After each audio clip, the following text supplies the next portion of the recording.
Complement क्या होता है, find the complement of A. तो हमने पढ़ चुके हैं कि यूनिवर्सल सेट क्या होता है, हम पढ़ चुके हैं कि यूनिवर्सल सेट का हमने एग्जांपल लिया है, इसमें 1 to 10 नंबर्स हैं, A given, B is given, तो find the complementary of A. तो कॉम्प्लीमेंट्री ऑफ ए को हम क्या लिखते हैं, A dash, dash means complementary. Complementary में जो यू होता है उसमें से ए को माइनस करना, माइनस करना हम सीख गए हैं, लेकिन यहाँ माइनस कैसे करना है, हमेशा यूनिवर्सल सेट में से माइनस। तो यूनिवर्सल सेट में से वो सारे ए के एलिमेंट हटा देना है जो कॉमन है। तो ए में क्या कॉमन है, देखिए हम राइट लगा लेते हैं यहाँ, 2, 5, 7 और 9, ये यू में से हटा देंगे। तो यू में से ये हटा दिया तो क्या बचा, 1, 3, 4, 6, 8 और 10। ये कॉम्प्लीमेंट्री ऑफ ए हो गया। कॉम्प्लीमेंट्री ऑफ बी निकालना है तो बी, यू में से बी हटा देंगे, बी के एलिमेंट का मैं गोले लगा दूंगा, इसमें मैंने ऊपर राइट लगाया है, या मैं इसको हटा दूँ। अब बी के देखे एलिमेंट 1 आ रहा है, 3 आ रहा है, 6 आ रहा है, 8 आ रहा है और 10, ये हटा देंगे यू में से, तो क्या आ जाएगा, बी डैश, यानी कॉम्प्लीमेंट्री ऑफ बी। तो बी में से देखिए 2, 4, 5, 7 और 9, ये हो गया कॉम्प्लीमेंट्री। कॉम्प्लीमेंट्री किसी का भी निकालना है तो यूनिवर्सल सेट में से माइनस करना है, राइट। अब एक चीज और, मैं एक एग्जांपल इसी से एग्जांपल से समझाना चाहूंगा कि देखिए आप ए का ए डैश निकाल लिया, बी डैश निकाल लिया। अब यहाँ देखें कुछ प्रॉपर्टीज बन जाती, देखिए ए इंटरसेक्शन ए डैश निकालेंगे तो क्या है। अब देखिए ए में के एलिमेंट है 2, 5, 7, 9, 1, 3, 4, 6, 8, 10, दोनों में कुछ भी नहीं मिल रहा है। आपको मालूम है कि वही तो एलिमेंट हटाए हमने, ए के सारे एलिमेंट इसमें आएंगे ही नहीं। तो ए इंटरसेक्ट, ये हमेशा ऐसा होगा, ए का ए डैश से इंटरसेक्शन निकालेंगे 5 ही आएगा, राइट।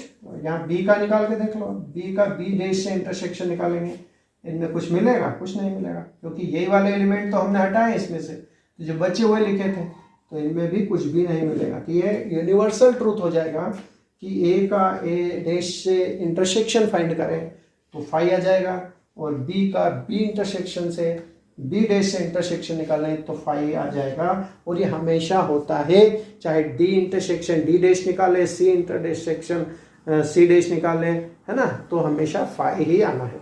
अब एक और चीज बची, यूनियन भी निकाल के देख सकते हैं, तो अब यूनियन निकाल के देखते हैं। मैं यहाँ देख लेता हूँ, ए यूनियन ए डैश, इसी में निकाल दें। अच्छा ये तो 5 आता है, तो ये ध्यान रखें, आप नोट कर लें। फिर यहाँ निकाल देता हूँ ए यूनियन ए डैश, ए और ए डैश के एलिमेंट मिलाना है। तो देखो 1 यहाँ आ गया, 2, 3, 4, 5, 6, 7, 8, 9, 10, 1, 2, 3, 4, 5, 6, 7, 8, 9, 10, पूरा क्या बन गया, यू।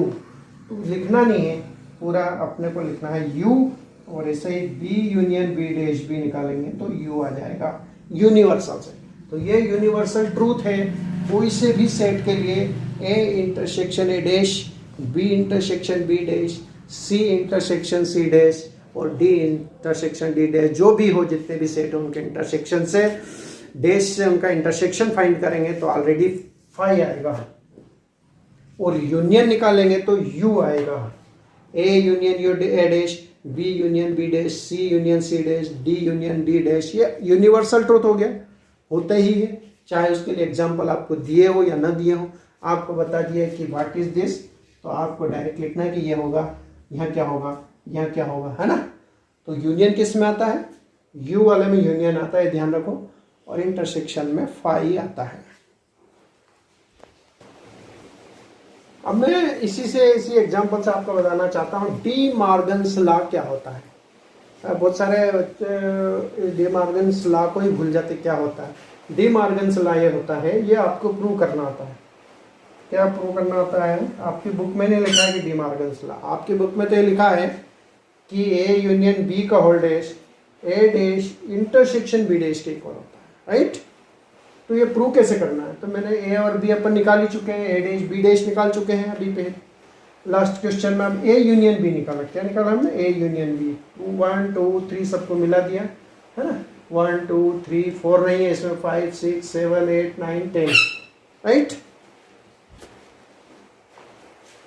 ये ए यूनियन बी का होल डैश निकालना है, तो ये इसको यू में से माइनस करना है। तो यू में से क्या करेंगे, यू आपका 1 to 10 है, तो 1 2 3 के ये सब मिल रहे हैं, 4 नहीं मिलेगा बस उसमें, 5 6 7 8 9 10, तो यू में से सारे माइनस कर दिए, तो क्या बचे, केवल 4।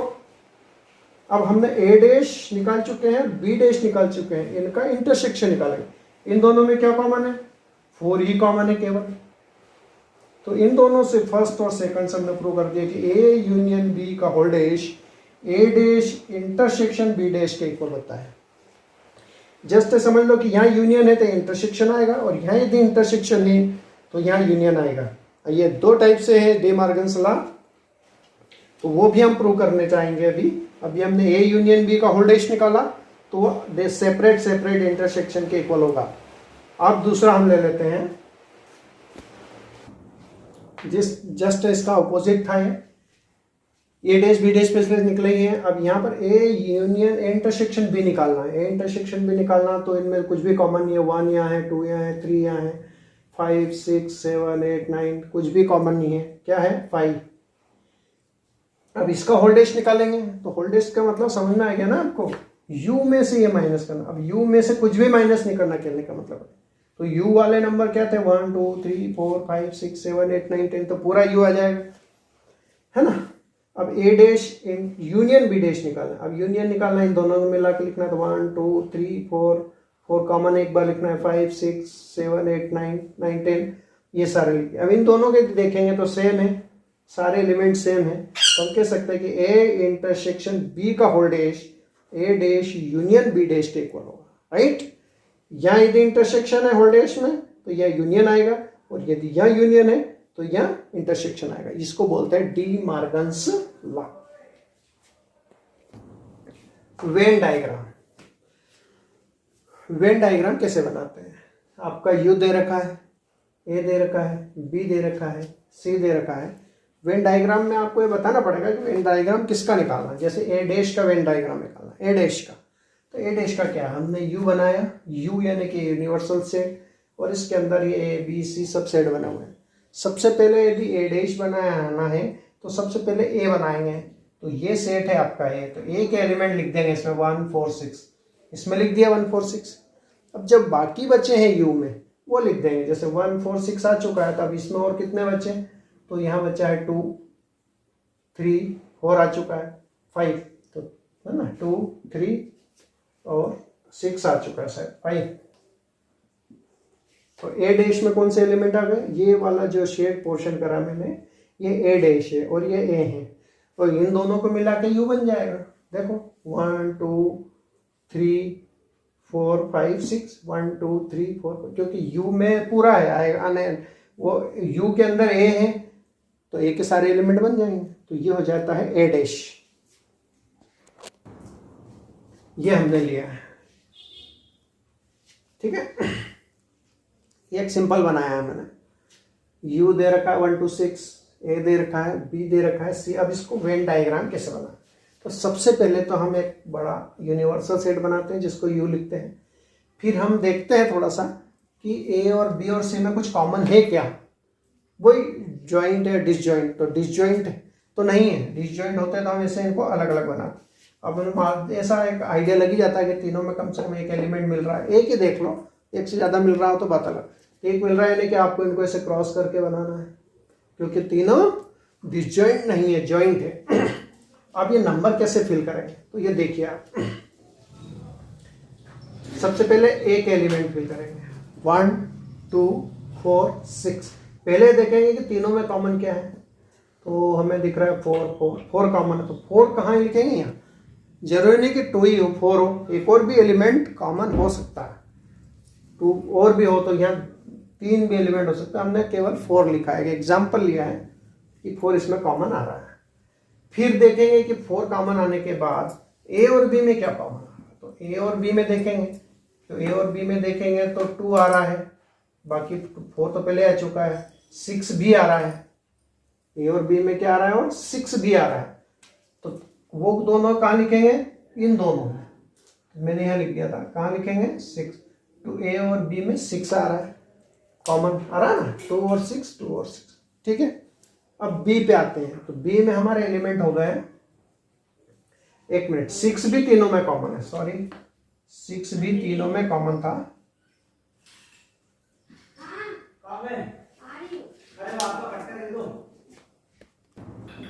तो अब इसमें हमने देखा कि बी, तो बी और में बी में भी 6 और 4 दोनों मिल रहे हैं तीनों में, तो 4 और 6 तीनों में लिखना पड़ेंगे, है ना। फिर देखेंगे बी में हमारे एलिमेंट 2 4 6 आ चुका है, क्या 2 4 6 आ गया, देखो बी यहाँ से यहाँ तक देखेंगे 2 4 6 आ चुका है। अब आते हैं हम सी पे, तो सी में 4 आ चुका है, यहाँ तक तो 4 आ चुका है, 1 भी आ चुका है इधर, और ये 6 भी है। अब ये 1 4 6 पढ़ेंगे तो सी की पूरी जो बाउंड्री है उसमें 1 4 6 आ रहा है, यानी कि इस टाइप से आप वेन डायग्राम बना सकते हैं यदि इस टाइप से एलिमेंट दे रखे हों तो। और एलिमेंट नहीं दे रखे हों तो उसका वेन डायग्राम कैसे बनाएंगे मैं आपको बताता हूं। अब ये वेन डायग्राम है जिसमें आपको शेड करना है ओनली, तो मैंने बनाया है ABC, और ये यूनिवर्सल सेट है, सभी में है ना, इसमें भी है। तो A union B union C यानी कि तीनों के एलिमेंट को कॉमन करके मतलब शेड करना है केवल, तो A B और C पूरा पोर्शन ही शेड हो जाएगा ये यूनियन में। इंटरसेक्शन में जो कॉमन पोर्शन है वो शेड होगा, जो आंसर है वो शेड करना है। जैसे इसका आंसर क्या है, A union B union C का ये आंसर है, ये इंटरसेक्शन भी तीनों में कॉमन कौन सा पोर्शन है, ये वाला। अब A union B union C का होल्डेज, तो होल्डेज यानी कि इसका होल्डेज यानी कि इसका ऑपोजिट जो शेड हुआ था उसको छोड़ना है। देखिए आप U में से वो माइनस करना है, बताया था मैंने, होल्डेज है तो ये जिस इसका देखिए इसका होल्डेज निकालेंगे तो ये वाला पोर्शन इसका ऑपोजिट हो जाएगा ना, ये वाला छोड़ के पूरा पोर्शन ये है, याद रखें। फिर A intersection B intersection C का होल्डेज, तो ये किसका कॉम्प्लीमेंट है इसका, तो इसका जो है ये वाला पोर्शन छोड़ के जो पहले था उसको ऑपोजिट, ये वाला पोर्शन छोड़ के पूरा शेड होगा, ये वाला पोर्शन पहले शेड था वो छूट जाएगा, है ना, और ये शेड होगा। तो ये इसका कॉम्प्लीमेंट है जिसको हम बोलते हैं, ऑपोजिट नहीं है, कॉम्प्लीमेंट आप ऑपोजिट ही मान सकते हैं। अब ये दो एलिमेंट और आते हैं, दो पोर्शन और आते हैं, इनको भी आप देखें ध्यान से। A dash intersection B dash intersection C dash, ये मैंने बताया था आपको डी मॉर्गन्स लॉ से। यदि आप ऐसे अलग अलग बनाओगे थोड़ी सी प्रॉब्लम आएगी, तो आप एक फार्मूला हमने बता दिया आपको कि A union B union C का होल्डेज उसके डी मॉर्गन्स लॉ से इंटरसेक्शन के इक्वल होता है। अभी बताया था, प्रूव भी किया था, दो सेट के लिए 3 के लिए, या यूनियन है या इंटरसेक्शन है, तो ये और ये दोनों सेम होंगे। तो ये आपको बनाना नहीं आता है तो आप ये बना दे, क्योंकि ये बनाना इजी है। तो ये दोनों सेम होंगे, ये इक्वल होंगे, ये दोनों इक्वल दिख रहा है ना आपको, A dash intersection B dash intersection C dash. और ये देखिए ये इंटरसेक्शन का होल्डेज है तो यूनियन के होल्डेज के इक्वल होगा, ये दोनों आपस में इक्वल होंगे। देखिए A इसका आंसर होता है A dash union B dash union C dash, D Morgan's law से, तो ये दोनों सेम होंगे। तो आप ये सेपरेट बनाने में थोड़ी सी प्रॉब्लम यदि आपकी आती है तो इनके जो इक्वल टू में जो आते हैं वो ध्यान रखें कि ये बनाना नहीं आता है तो ये बना दे, दोनों सेम रहेंगे। ये बनाना नहीं आता है तो इसका हमें ये मालूम है होल्डेज, ये बना दें तो ये दोनों सेम होंगे। तो इस तरह से आप शेड कर सकते हैं, आपको कोई कंफ्यूज ना हो। मैंने 3 वाले बता दिए, 2 वाले तो और इजी हैं, राइट। और कुछ मैं ऐसे डायग्राम बताता हूं जो आपको होल, आपकी बुक में तो इतने नहीं है, देखिए आप, मैंने और भी डिफरेंट टाइप के लिए हैं आपके लिए क्वेश्चन। देखिए A माइनस B, A और B बनाया हमने, तो अभी बताया था मैंने कि A में से वो सारे एलिमेंट हटाना जो B और A में कॉमन हो।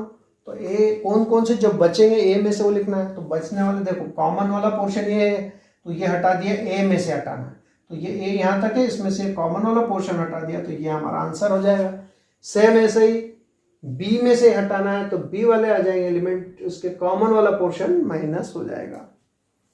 इस टाइप से अंदर हो A तो इंटरसेक्शन भी निकालना, तो A और B में क्या कॉमन होगा, A पूरा कॉमन होगा, A और B में क्या पूरा A अंदर है तो A शेड हो जाएगा। और A यूनियन B में A और B के कॉमन यानी कि A के एलिमेंट आएंगे, B के भी पूरा शेड हो जाएगा A और B। तो ये और डिफरेंट टाइप के मैंने आपको बता दिए हैं।